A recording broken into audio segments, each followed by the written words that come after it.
दीक्षा Hindi classes में स्वागत है। इस वीडियो में हम अलंकार पढ़ेंगे।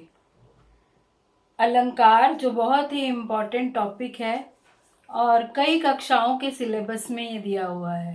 तो सबसे पहले हमें समझना होगा कि अलंकार क्या है। जो अलंकृत करे वह अलंकार है।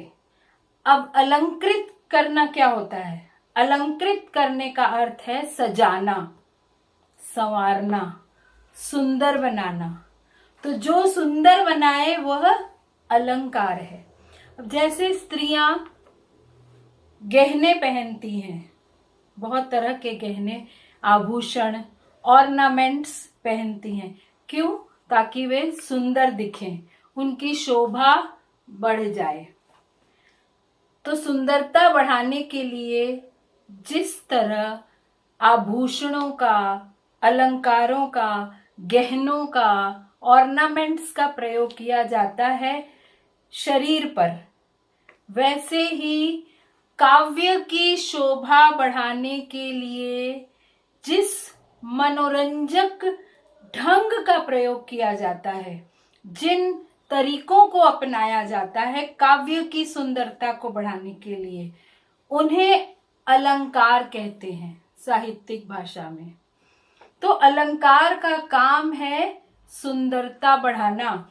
अलंकारों का प्रयोग रस की तरह केवल काव्यों में ही होता है, कविताओं में ही होता है। काव्य को साधारण भाषा में न कहकर उसे सुंदर बनाकर कहने में अलंकारों का प्रयोग होता है। तो अलंकार का अर्थ स्पष्ट हो गया होगा। अब हम देखेंगे कि अलंकार कितने प्रकार के होते हैं। आप देखिए, जब हम बोलते हैं, लिखते हैं, सुनते हैं तो भाषा का प्रयोग करते हैं। अब भाषा के दो रूप हैं, शब्दों या भाषा के दो रूप होते हैं। एक होता है ध्वनि, दूसरा रूप होता है उसका अर्थ। जैसे मैंने कहा कमल, तो कमल की ध्वनि सुनाई दी, कमल, यह ध्वनि के रूप में हमारे कानों में पड़ा। और दूसरा इसका रूप है इसका अर्थ। कमल कहते ही अर्थ क्या हुआ? एक फूल या किसी का नाम है अगर कमल, तो वो ध्यान में आ जाएगा। कमल का फूल या किसी का नाम ध्यान में आ जाएगा। कमल का अर्थ तो फूल ही होता है, उसी के फूल के नाम पर ही किसी का नाम रखा जाता है। तो दो बातें हमने देखी शब्द या भाषा में, एक ध्वनि होती है और एक उसका अर्थ होता है। इस तरह से अलंकार दो होते हैं। एक अलंकार वो होते हैं जो ध्वनि में आते हैं, जो शब्दों के प्रयोग में आते हैं, और दूसरे अलंकार होते हैं जो उसके अर्थ में छिपे होते हैं। तो हम क्या कहेंगे कि शब्दों को सुंदर बनाने वाले अलंकार होते हैं और दूसरे अर्थ में सुंदरता लाने वाले अलंकार होते हैं। शब्दों में जो सुंदरता लाते हैं उसमें लय होगी, उसमें संगीतात्मकता होगी, और अर्थ में कोई चमत्कार नहीं होगा चाहे।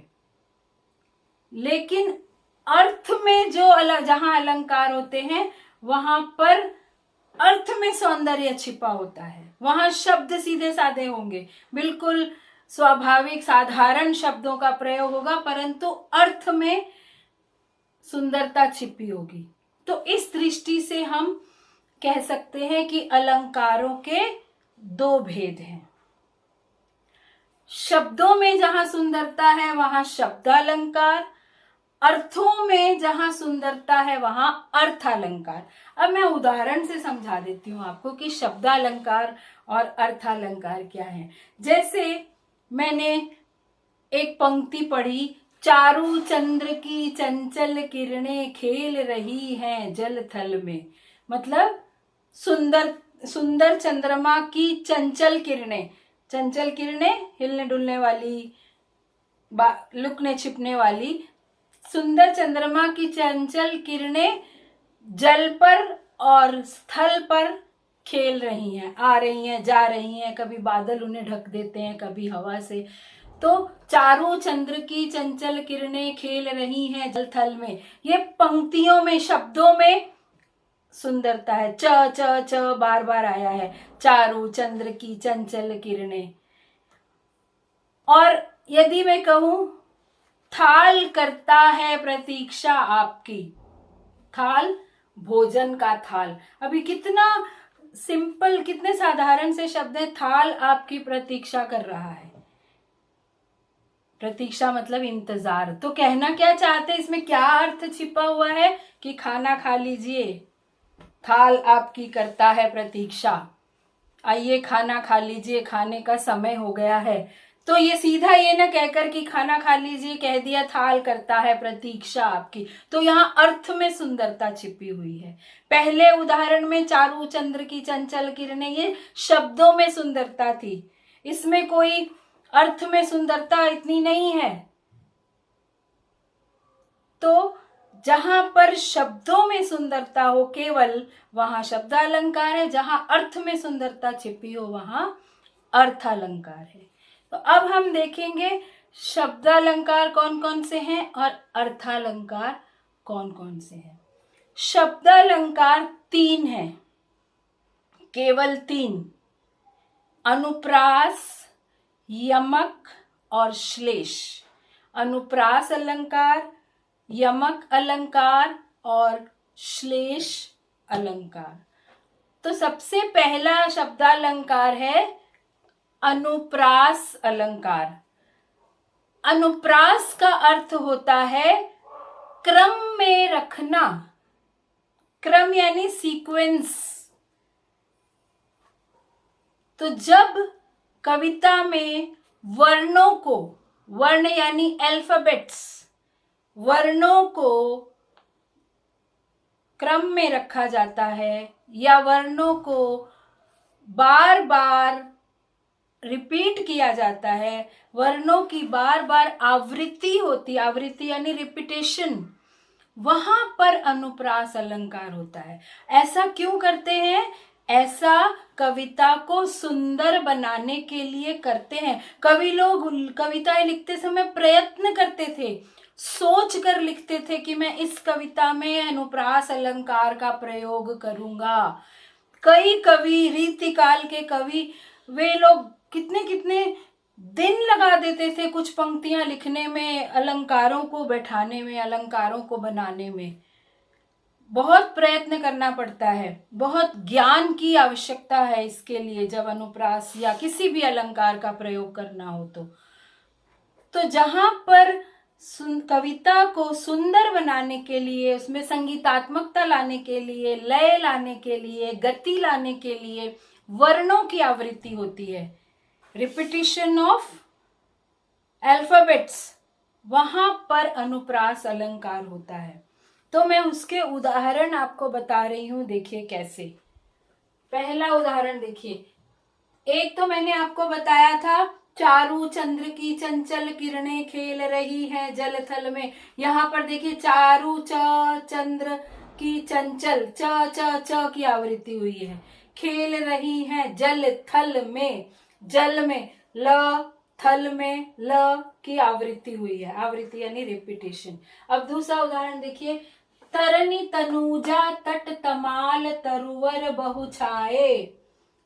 तरनी त, तनुजा त, तट त, तमाल त, तरुवर त। तो यमुना के किनारे पर तमाल के वृक्ष बहुत सारे छाए हुए हैं, ये कह रहे हैं कवि। तो शब्दों में ये कोई बड़ी बात नहीं, इसमें कोई अर्थ में कोई सौंदर्य नहीं है कविता के, केवल शब्दों का सौंदर्य है, त त त की आवृत्ति की गई है। दूसरा उदाहरण देखिए, भुज भुज गेस की वह संगिनी भुजंगिनी सी, खेद खेद खाति दीह दारुण दलन के। ये किसी राजा की तलवार की तुलना सांप से की गई है। भुज भुज गेस की वह संगिनी भुजंगिनी सी, सांप जैसी तलवार है जो खेद खेद लोगों को मार मार के उनको खा जाती है, खेदी खेदी खाती, तलवार में इतनी सांप की तरह शक्ति है। भुज भुज गेस भ भ की वह संगिनी भुजंगिनी, यहाँ पर भ भ की आवृत्ति हुई है, यहाँ संगिनी भुजंगिनी, यहाँ गिनी गिनी की आवृत्ति हुई है। फिर खेदी खेदी में खेदी खेदी, यह वर्णों की आवृत्ति। खेदी खेदी खाती, ख ख ख की आवृत्ति। दीह दारुण दलन के, द द द, दीह दारुण दलन के, यहाँ भी आवृत्ति हुई है। फिर तीसरा उदाहरण देखिए, मुदित महीपति मंदिर आए, सेवक सचिव सुमंत्र बुलाए। मुदित प्रसन्न होकर महीपति राजा मंदिर में आए और अपने मंत्रियों को, सेवकों को बुलाया, कहना चाह रहे हैं। तो मुदित महीपति मंदिर, म की आवृत्ति। सेवक सचिव सुमंत्र बुलाए, स की आवृत्ति। अगला उदाहरण देखिए, सपने सुनहले मन भाए, सपने सुनहले, स और स की आवृत्ति। इस तरह एक से अधिक बार जो वर्ण की आवृत्ति होगी वहां भी अनुप्रास अलंकार होगा। फिर अगला देखिए, शेष महेश गणेश दिनेश सुरेश जाहि निरंतर गावे। यहाँ सब जगह आखिर में देखिए स स स, शेष महेश गणेश दिनेश सुरेश जाहि निरंतर गावे। तो यहाँ स स स स स रिपीट हुआ है, इसकी आवृत्ति हुई है, तो यहाँ पर भी अनुप्रास अलंकार है। तो आपको स्पष्ट हो गया होगा कि कविताओं में जहां भी वर्णों की आवृत्ति होगी वहां अनुप्रास अलंकार होगा। अब ये वर्ण शब्द के पहले भी आ सकते हैं, बाद में भी आ सकते हैं, बीच वाले वर्णों की आवृत्ति भी हो सकती है, किसी भी तरह से आवृत्ति हो सकती है। तो ये बहुत आसान है पहचानना। और दूसरी बात है, इन अनुप्रास अलंकार वाली कविताओं में बहुत अधिक संगीतात्मकता होती है, लय होता है, रिदम होता है। तो ये इतने एग्जाम्पल्स, इतने उदाहरण हैं, मैंने 5 उदाहरण आपको दे दिए और बहुत से उदाहरण हैं। इतने बहुत सारे उदाहरण देना पॉसिबल नहीं है, तो इतने से आपको समझ में आ गया होगा। अब आप कविताओं में से ढूंढना शुरू कीजिए कहाँ कहाँ अनुप्रास अलंकार का प्रयोग हुआ है। तो इसके बाद हम करेंगे यमक अलंकार। तो कविता में जहां एक जैसे शब्द बार बार आए लेकिन उनका अर्थ अलग अलग हो, एक जैसे शब्द एक से अधिक बार प्रयोग किए जाएं लेकिन जब हम उनका अर्थ देखें तो उनका अर्थ अलग अलग हो, शब्द चाहे एक जैसे हो परंतु अर्थ अलग हो, वहां यमक अलंकार होता है। ये इसकी पहचान है। तो इसके उदाहरण हम देखेंगे। देखिए, पहला है काली घटा का घमंड घटा। अब यहाँ कौन सा शब्द बार बार आया है जो एक जैसा है? घटा और घटा। काली घटा का घमंड घटा। एक घटा, पहली घटा है बादलों की घटा, काली घटा। बादल जब छा जाते हैं बहुत सारे तो कहते काली घटा छा गई। तो काली घटा का घमंड घटा, घमंड घट गया। कब घमंड घटा? जब बारिश आ गई, उसका सारा जल बह गया, बारिश में सारा पानी बादलों का धरती पर उतर गया, चला गया, तो घटा का घमंड खत्म हो गया, घट गया, कम हो गया। घटना, कम होना। तो एक घटा का अर्थ है बादल और दूसरी घटा का अर्थ है कम हो जाना। तो कहते हैं ना, घट गया, आटा घट गया, भोजन घट गया, पानी घट गया, कम हो गया। तो यहाँ काली घटा का घमंड घटा, आपको समझ में आ गया। घटा एक ही है शब्द लेकिन दोनों जगह अर्थ अलग अलग है। दूसरा उदाहरण, कनक कनक ते 100 गुनी, मादकता अधिकाय, वा खाए बौराय जग, या पाए बौराय। अब देखिए, यहाँ पर कवि ने कनक का 2 बार प्रयोग किया है। यहाँ पहले कनक का अर्थ है सोना और दूसरे कनक का अर्थ है धतूरा। धतूरा एक प्रकार का फल होता है जिसको भांग में डाला जाता है, जिसको खाने से नशा आ जाता है। तो कवि कहते हैं पहले अर्थ में, सोने में धतूरे से 100 गुना नशा होता है, अधिक नशा होता है। कनक कनक ते 100 गुनी मादकता अधिकाय। सोने में धतूरे से 100 गुना अधिक नशा होता है। वाह खाए बोराए जग, वाह यानी दूसरा वाला, दूसरे वाले कनक को खाने से ही जग बोरा जाता है, पागल हो जाता है, नशा आ जाता है। या पाए बोराए, और इस कनक को, सोने को तो पाने से ही बोरा जाता है आदमी, नशा आ जाता है। तो क्या कहना चाहते हैं कि सोने में यानी धन दौलत में बहुत नशा होता है, आदमी पगला जाता है, घमंडी हो जाता है। तो यहाँ दोनों बार कनक आया है, लेकिन एक का अर्थ सोना और दूसरे का अर्थ धतूरा। तीसरा उदाहरण, माला फेरत जुग गया, गया न मन का फेर, कर का मन का डारी दे, मन का फेर। अब देखिए, माला फेरत युग बीत गए, लोग माला फेरते रहते हैं, लेकिन मन फिर भी नहीं बदलता, मन वैसा ही रहता है, मन अच्छा नहीं होता, चेंज नहीं होता। गया न मन का फेर, जो मन की बुराइयां हैं वो बुराइयां वहीं रहती हैं, केवल माला फेरते रहते हैं। तो कवि कहते हैं, कर का मन का डारी दे, कर का यानी हाथ का, मन का यानी मोती, मन का, मोतियों की माला होती है ना, तो मोती को मन का बोलते हैं, माला के मन के। तो हाथ का मोती छोड़ दे, मन का फेर, मन के मोती को फेरो, माला फेरने की जरूरत नहीं है, मन को बदलो। तो यहाँ पर एक मन का है मोती, हाथ का मन का, और दूसरा मन का, इस मन का,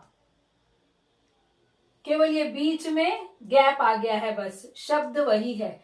कर का मन का डारी दे, मन का फेर, मन के मोती को फेरो। तो यहाँ मन का, यहाँ भी मोती है और ये भी मोती है, लेकिन इस मन का अर्थ है हृदय, मन। तो मन का सेम शब्द है, लेकिन दोनों के अर्थ अलग अलग हैं। चौथा उदाहरण, कहे कवि बेनी, बेनी ब्याल की चुराई लीनी। अब यहाँ स्पष्ट है, कवि बेनी, एक कवि है जिनका नाम है बेनी। आप देखिए गूगल करके, बेनी कवि के बारे में बहुत कुछ मिलेगा। तो बेनी कवि कहते हैं, किसी की लंबी चोटी को देखकर वे सांप से उसकी तुलना करते हैं, ऐसे लगता है जैसे सांप चुरा लिया हो। कहे कवि बेनी, बेनी ब्याल की चुराई लेनी, ब्याल सांप। कहे कवि बेनी, बेनी यानी चोटी, सांप की चुरा ली है, मानो इतनी लंबी चोटी है, मानो सांप की चोटी चुरा ली है, सांप की चोटी लगा ली है चुरा कर। तो यहाँ एक बेनी, पहले बेनी का अर्थ है कवि, दूसरे बेनी का अर्थ है चोटी, वेणी, चोटी।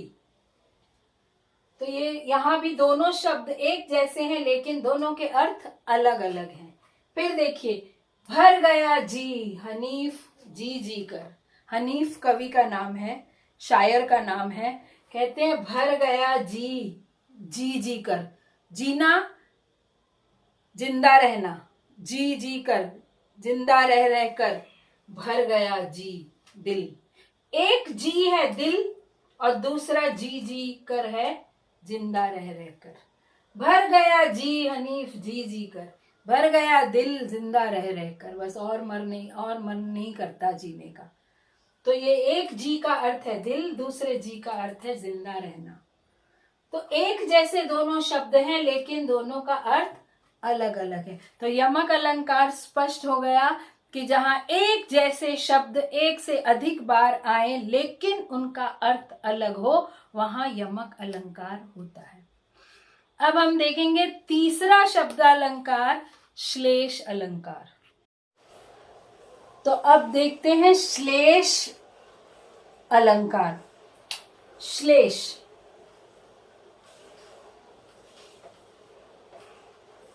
श्लेष अलंकार।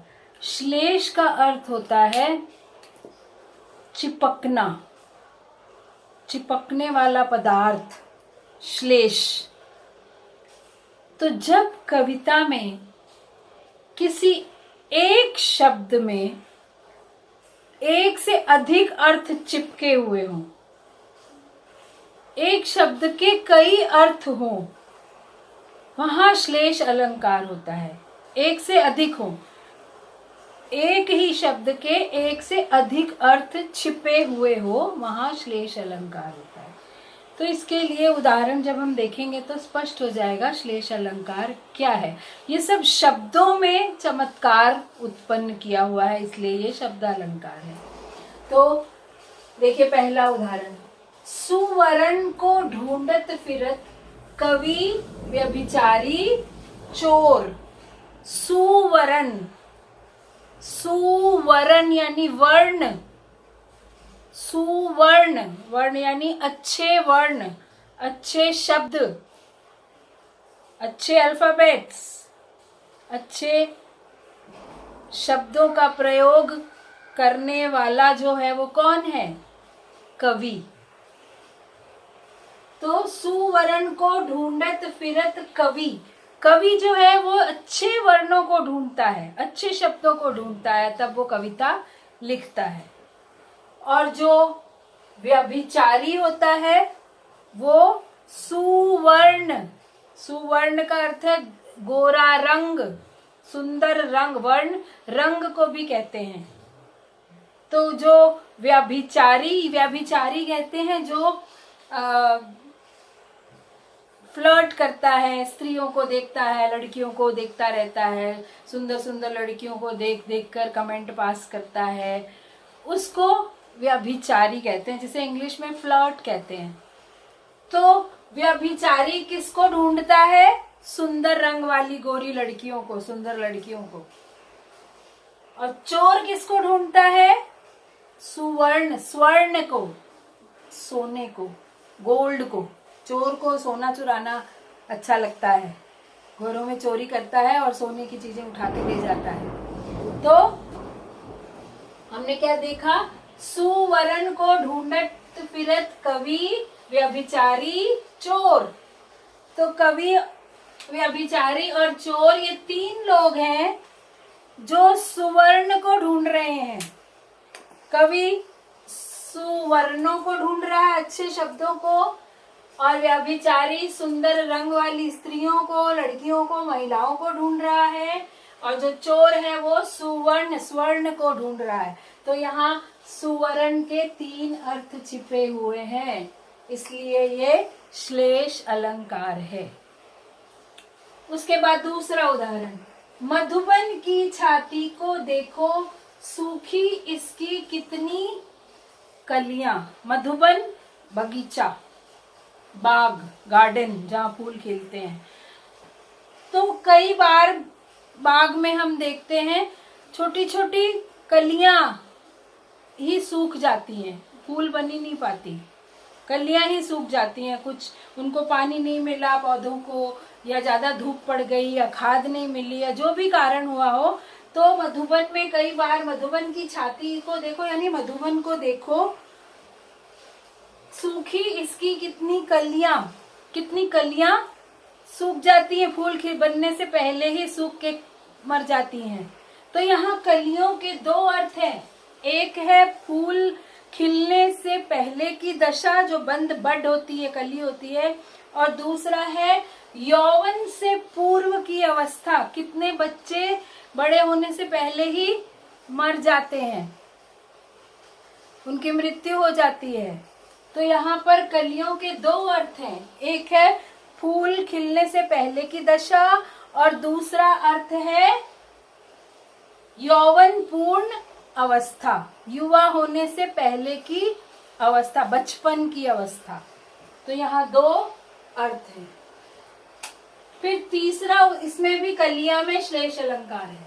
तीसरा है जो रहीम गति दीप की कुल कपूत गति सोए, बारे उजियारो लगे बढ़े अंधेरो होए। कवि कहते हैं जो कपूत होता है कपूत यानी बुरा पुत्र, जिसको अच्छे संस्कार नहीं है, जिसमें जो नालायक है, जो गलत रास्ते पर चल पड़ा है, वो कपूत है, सपूत नहीं कपूत है वो।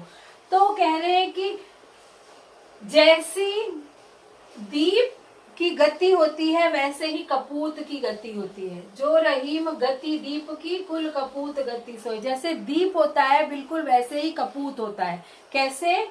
बारे उजियारो लगे, जब उसे जलाएं, दीप को जलाएं तो उजाला हो जाता है, लेकिन जब वो बढ़ जाए, दीप का बढ़ना यानी बुझ जाना, दीप बुझने के लिए बढ़ना शब्द का प्रयोग किया जाता है। ऐसे दुकान बंद करने को भी दुकान बढ़ाना कहते हैं, बंद करना नहीं कहते। दीप बुझने को बुझना नहीं कहते, बढ़ना कहते हैं। तो दीप जब जलता है, बारे यानी जलाना, जब दीप जलाया जाता है तो उजियारो लगता है, उजियारा लगता है, रोशनी हो जाती है। लेकिन जब बढ़ जाता है, दीप बुझ जाता है तो अंधेरा हो जाता है। वैसे ही कपूत जब बचपन, बारे बालकपन, बारे बच्चे, बचपन में तो बड़ा अच्छा लगता है, उजियारा लगता है, घर का चिराग लगता है, घर की रोशनी लगता है। लेकिन जब वो बढ़ता है, जब उसकी उम्र बड़ी होती है, बाढ़े अंधेरो होए, बढ़ता है तो वो क्या करना शुरू कर देता है? गलत काम, बुरे कर्म, गलत रास्ते पर चलता है, जुआ खेलता है, शराब पीता है, चोरी करता है। तो घर में क्या हो जाता है? अंधेरा हो जाता है। बढ़े अंधेरो होए। तो जिस तरह दीप जलता है उजाला हो जाता है, बुझता है तो अंधेरा हो जाता है, इसी तरह कपूत जब बचपन में बड़ा रोशनी देता है, घर को खुशहाली देता है, लेकिन जब बड़ा होता है तो अंधेरा कर देता है घर में अपने बुरे कर्मों से। तो यहाँ बढ़े का अर्थ मैंने समझा दिया आपको। तो बारे और बढ़े में श्लेष अलंकार है, क्योंकि इनमें दो दो अर्थ छिपे हुए हैं। बारे में, बारे का है जलाना और बचपन, और बढ़े का है बुझना और बड़ा होना। अगला उदाहरण देखिए। मंगन को देख पट देत बार बार, मांगने वाले को देखकर, भिखारी को देखकर कोई है जो पट देत बार बार।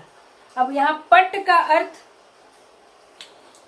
एक है वस्त्र, कोई है जो मांगने वाले को देखकर बार बार वस्त्र दान करता है, ले लो ले जाओ, बार बार मांगने वाला आता है तो उसे वस्त्र दे देता है।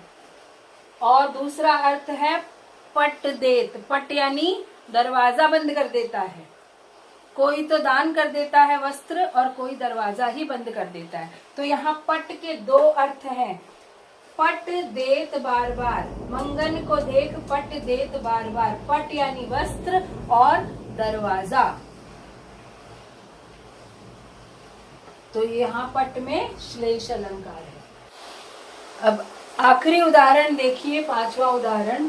पानी गए न उबरे मोती मानुष चून। ये रहीम दास का दोहा है, जिन्होंने पानी के महत्व को बताया है।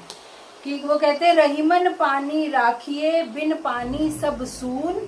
फिर अगली पंक्ति है पानी गए न उबरे मोती मानुष चून।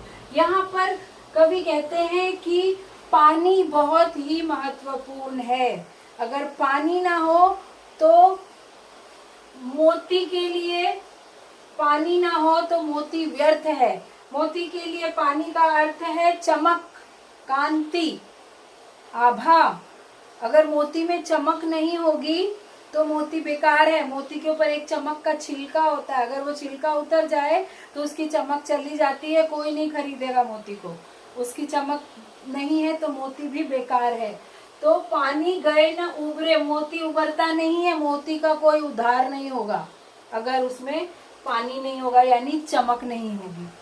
मानुष के लिए पानी का अर्थ है इज्जत। अगर मनुष्य की इज्जत ना हो तो उसका कोई उद्धार नहीं है, तो उसकी कोई वैल्यू नहीं है, उसका कोई महत्व नहीं है। मनुष्य किसी काम का नहीं है अगर उसमें इज्जत ना हो तो, उसके पास अपनी इज्जत ना हो तो।